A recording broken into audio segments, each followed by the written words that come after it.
N'appartenant pas à cet horizon, on a cette monnaie frappée à la fin de l'époque classique, plus loin dans le IVe siècle à Clazomène. Elle est superbe, c'est une tête d'Apollon de trois quarts face qui était effectivement extrêmement spectaculaire, et on a un artiste, Boss, qui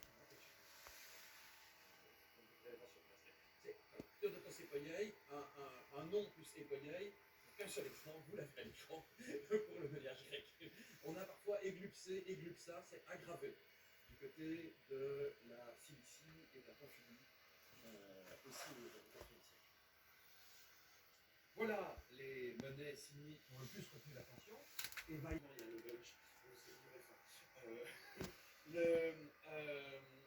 la grande qui, durant des siècles, a fait le ce qui a le plus fait fantasmer les collectionneurs. Elles ne sont pas du tout rares. On en a des centaines pour kilo, on en a des centaines pour une agnette. Elles sont souvent dans nos états, mais elles ne sont absolument pas rares.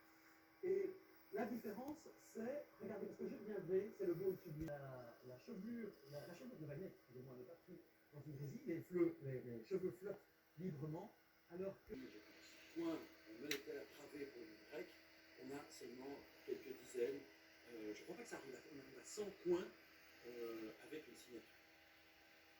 Alors, l'excellence de la gravure, il faut rappeler que, donc, à l'époque, aujourd'hui on grave avec un tour entre tour. Donc, l'artiste travaille sur un modèle qui fait 60-80 cm en plâtre, il peut le faire aussi, on peut le faire.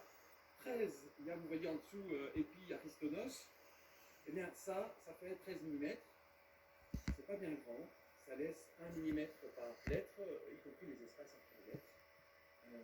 Ça vous donne une idée. On sait aussi que donc, les anciens n'avaient pas la loupe, pas d'instrument grossissant avant l'époque, non, pas avant, même non, les Caligula dans grec ni romain. Alors les moyens de grossissement, on parle d'un bac à eau avec les rayons, mais c'est